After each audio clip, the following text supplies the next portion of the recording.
Going to wait until a few of you all come in. I'm going to wait a few seconds until everybody starts chiming in, and she'll let me know when you all have chimed in.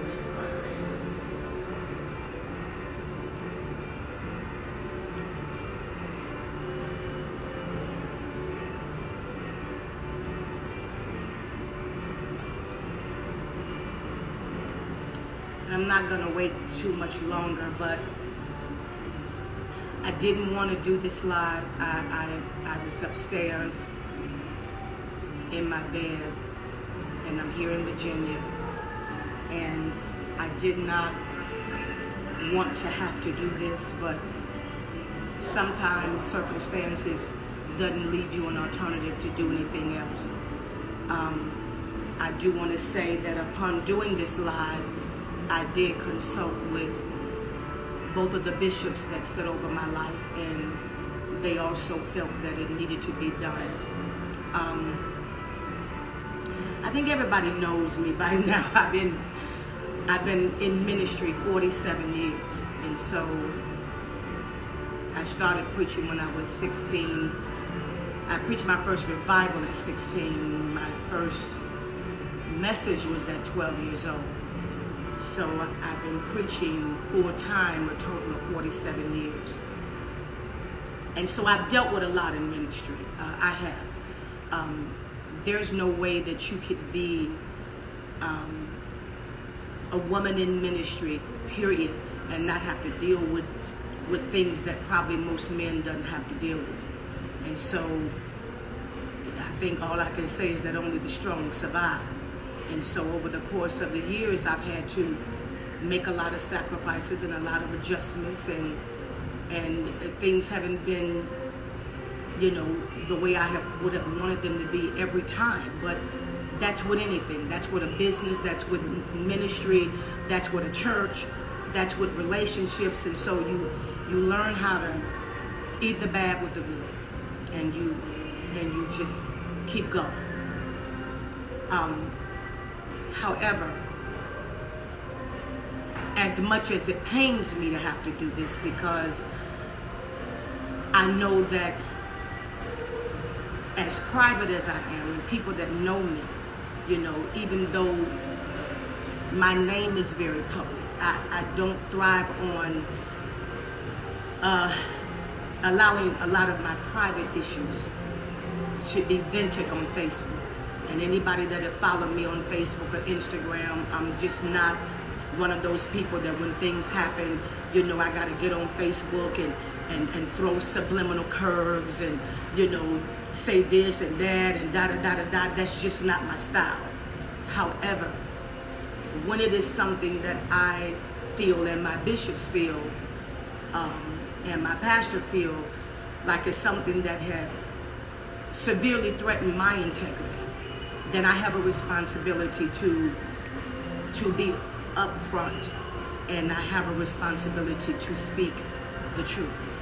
And so upon me coming to Virginia, from the very beginning, things were well, and everybody was going according to what was sent over to them in the agreement that was sent.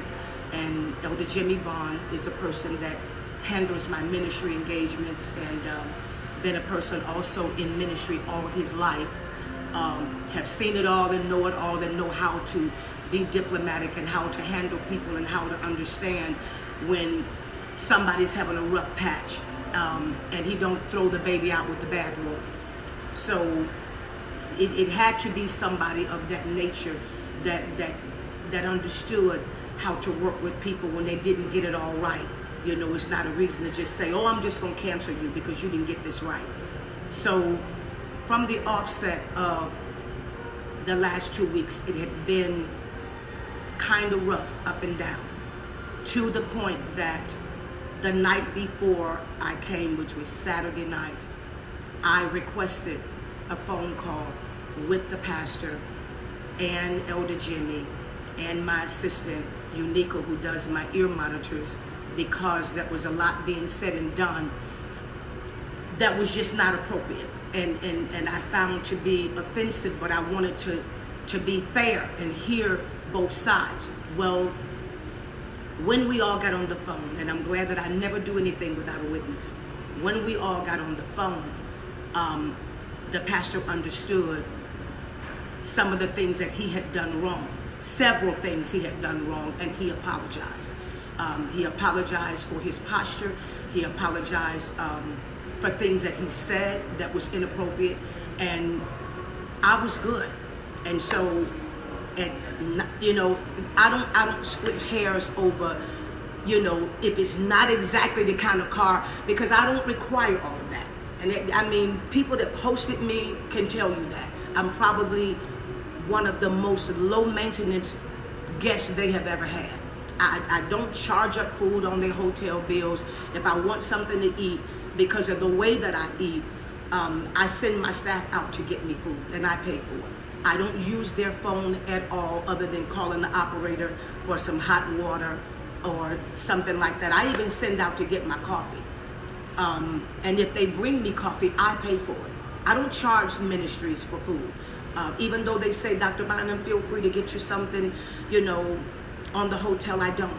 I just don't. I don't know. That's just me. I don't use their phone. I don't run up their phone bill. I don't require a limousine. You know, as long as the car is clean, my preference is black. If they don't have it, I don't fall out and die. You know, everybody know I don't like white cars and white limousines, and everybody knows why, you know, that know me. You know, my sister passed away. We haven't gotten over it, and all the white limousines and all of that is a reminder. So I don't want to go out to preach and just be reminded when I get outside that there's a long white limousine and red flowers. That's a bit too much for me emotionally. And after all, I am human. You know, I have a human side to me. And so that would be really the only stipulation, and that the car be clean, and that the people that pick me up would pick me up and look presentable when they come and get me. And so that's about it, people. And so when a lot of those little things were not handled properly, I still said, okay, you know, all right already. You know, you just got to know when to pick your fights and get over it. So by the time I landed, I was on the phone with the pastor Saturday night at 9:06. 9:06, I got off the phone and I headed to the airport. And my flight left at 11:30, and I landed at 12:30. Got off the plane. The ride wasn't what we expected, but okay. You know, let's get to the hotel. I'm tired. It doesn't matter. You know, there was nobody there to greet me, to say, God bless you, welcome to, but who cares? Because I don't require all of that. You know, I know who I am. You don't have to blow me up and butter me up and you know, ooh, here she come, there she go. That ain't even who I am. The majority of the times I get around the city by myself. I don't require all the hoopla. My father said to me one day, you can taste success, but don't swallow it, or you will be full of yourself. And I've lived by that motto for more than 40 years. So that I don't, all of that. It's wonderful if you got somebody there to give you flowers or to say welcome to the city, or do you need anything? If not, okay, I didn't come for flowers. I came to do my job. And so I proceeded to the hotel, came to the hotel, and prior to me coming, I was informed by my secretary that something had taken place with my room.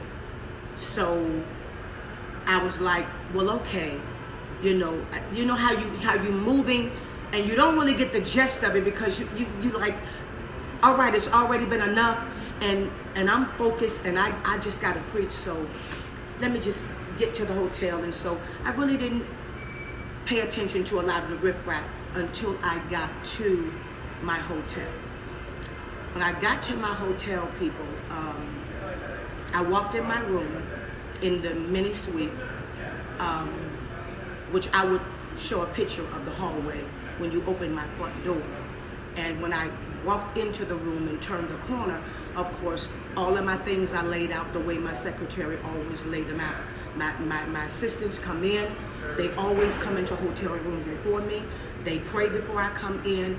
They cover furniture with white sheets. That's just me, because I don't like to contend with a lot of stuff and people sitting on furniture and having sex on furniture, and that's just the sensitivity that I have. So they cover the chairs or the couches with white sheets, and they pray in the room and prepare the room for me. And somewhere on the bureau, my God, this is so embarrassing, they would have on the bed, I travel with a blanket that says, "Be still and know that I'm God." And they put that blanket on the bed, and my pajamas are laid out on the bed. And then on top of the bureau is all of my underwear, my panties, my stockings, my bra, whatever else I put on is laid out on the bureau for when I get ready to minister. Well, at that point, I was told that the pastor had entered my room without me being aware that he had been in my room. And so I said to my assistant, "What do you mean he's been in my room?" So when I turned around, I said, "You mean like been in my room and saw all of my underwear?" And she said, "Yes, ma'am." And I said, "Well, how do you know that?" She said, "Because the secretary called upstairs, what was her name? Marissa Brown was the manager on duty, called upstairs very rude to Juanita and said, why do you have 2 rooms in your name?" And Juanita said, "I don't have 2 rooms in my name. I checked in with all of Dr. Buynum's credentials like I always do, which gives me permission to take her key and prepare her room." She said, well, it's all of her stuff, her underwear and stuff laid out over everything like the pastor said it is. So Juanita said, "What are you talking about?" She said, "Well, just answer my question. Is all of her things laid out on the bed and on the bureau like he said it is?" And Juanita said, "Well, yes, it is. But that's all I want to know." And she hung up. Well, at this point, Juanita proceeded to find that very interesting. So she located the pastor. And she asked him, when she got downstairs, she asked the Marissa Brown lady, "Why would you give this pastor a key to her room?" And the lady said, "Because he paid for the room, he got a right to have a key to her room." And Juanita said, "We've traveled all over and I've never heard of that." And so the fact that I'm getting ready to go and stand in somebody's pulpit who've seen all of my underwear, I'm sorry, people, that I just felt naked, and I still do. And I just felt so violated. And what he said was, he came in my room to put something in my room. But then his assistants put juices and drinks at the front desk for Juanita to take to my room. And as a male, why would you come into my room? Why didn't you send your wife into my room? And his wife has profusely apologized to me. But people of God, there's some things that's just distasteful. There's some things you just don't cross the lines for.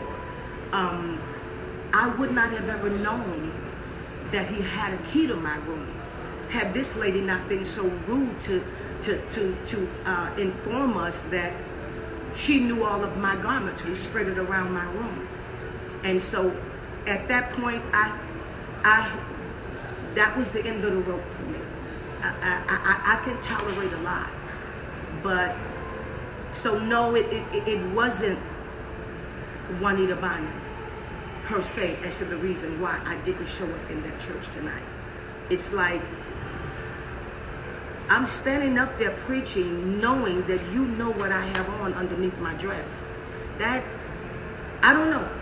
Maybe we living in this modern day world of Christendom. Maybe the millennials is on some other kind of drugs. But where I come from and the way I was raised, that's just too private.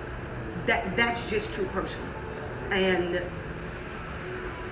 when Juanita confronted him respectfully, he said, well, I just wanted to put something in her room. And she said, but that ain't how we do that. You know, you would have had to contact me to put something in her room. And I looked around my room and there was nothing left in my room. There was no flowers left in my room. There was no fruit basket left in my room. So other than that, I guess I really don't understand the reason why you would have been in my room. And I just feel very, I don't know. Like I said, I could deal with a lot. I can, and I take a lot. I do. Excuse me.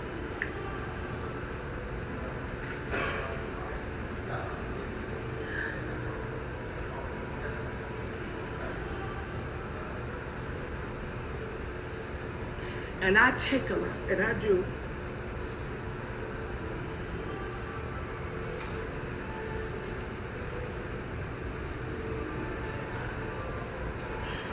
And I'm not one to get on Facebook and rebuttal anything that anybody would want to say about me. Because in my own mind, you know, I've survived CNN, NBC, ABC, BET, you know, the edition line, every magazine, every newspaper. I'm the girl for the job. I know that. I'm the woman for the job. I can take it. I really can. But that just felt like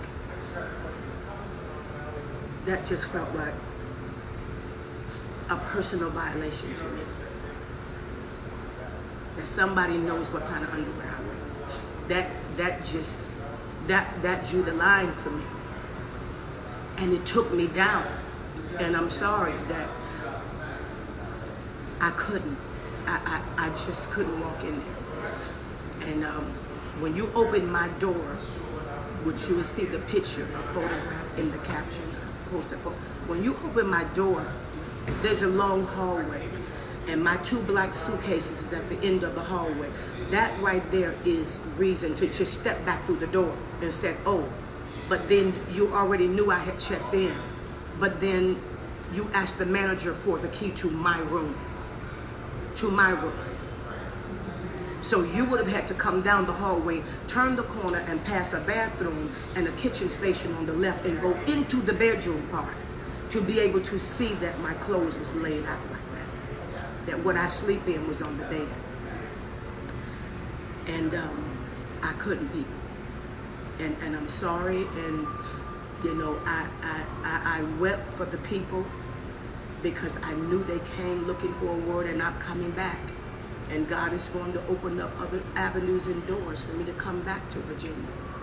But under these circumstances, I couldn't. And so when it is said, as if the pastor don't know why I wasn't in that building, that became like a double offense to me. And I could not lay in that bed one more second. I had to come down here and say to the people that came to hear me preach and worldwide that it's just time to tighten up the whole etiquette thing. It's too much. It's absolutely too much, and a lot of this lends to the commonality and the familiarity that we allow people, you know, in this day that we living in to have with each other. The levels of respect has gone completely out of the window, you know, and all of that lend to, you know, all of this half dressing and naked dressing and whatever, because then lines and walls are dropped and lines are crossed. Lines of female etiquette is crossed. Certain things men just don't do. You don't put your hands on a single woman to talk to her. Certain things you just don't do. And when those kind of things begin to happen, and we just say, okay, but I'm not gonna let anybody brush this under the carpet as if, you know, we tried everything with Juanita Buynum and she, no, that's not the truth. And there's people that are probably going to be on this live that can testify when they hosted me. No, ma'am. And I don't argue about anything. If I go someplace and somebody got a problem with the money, I give you all of it. The minute I sense tension, like this is why you really had me to come preach for you, I say, God bless you, man of God. God bless you, woman of God. You can take it all. The minute I see a conference in trouble, if I go to preach for conferences, for years, I didn't just start doing that. If I go to preach for a conference and I can sense that they haven't met their budget, I don't take an honorarium. I give it all to them. So me having to sit here tonight is not even my style. But I had to do this. I had to do this. And we just need to get it together, people. You know, that's why you put female adjutants with females. That's why you let females greet females. That's why, if at all possible, if a male gonna pick you up, let the female handle you. Let a female come and bring something to the hotel. And then for the hotel lady, here at the Hyatt, a world-renowned hotel, the Hilton, to say, well, his name is on the room, so now you put me in another position, because now you've added a pastor's name to my name, that anybody will pull that up would make it look like me and the pastor got something going on. No, you don't do stuff like that. The Bible said, don't let your good be evil spoken of. The Bible said to shun the very appearance of evil, and that didn't look right. That didn't look right. For a man to be entering my room, that didn't look right. And I wasn't present. So I'm in my room now looking around like, okay, well, is a camera in here or something? Or is something, you know, well, what was the point? And I have every right to feel that way. And I feel bad, and I'm leaving Virginia heartbroken that I wasn't able to deliver the word that God gave me to deliver. But there'll be another time. And so to that I say this, and I'm not going to not deal with the Hilton on this either. Just because a person put a credit card up to pay for your room doesn't give them right to have access to your life and to your privacy and your personals, and to compromise your personal life behind your garments. That doesn't give anybody the right to do that. I don't care who pays for your room. And I had to do this tonight. And I know it's me. And I counted up the cost of all of what's going to be said and how people going to play the video. But I'm sorry, people. Sometimes you just got to do what's right. Sometimes you just got to do the right thing. And I know tonight, this was the right thing. I was not at fault. That's not how that happened. And I wish his ministry all the best, and all of, have no ill feelings at all. I mean, it is what it is, but it was wrong. It was wrong. There's no way. There's no way. You let a woman tell me on this page right now that you could have stood up there and preached knowing that you're swinging in your robe and the person is looking at you and know what kind of underwear you got on. I'm sorry. Then you good. If you could, you good. Then maybe, I don't know. I don't know. But I love you all, and keep me in your prayers. To somebody, this may not seem like much, but for somebody who's been traveling for 47 years in ministry, this one stung me. It really did. It really did. God bless you, and you have a good night.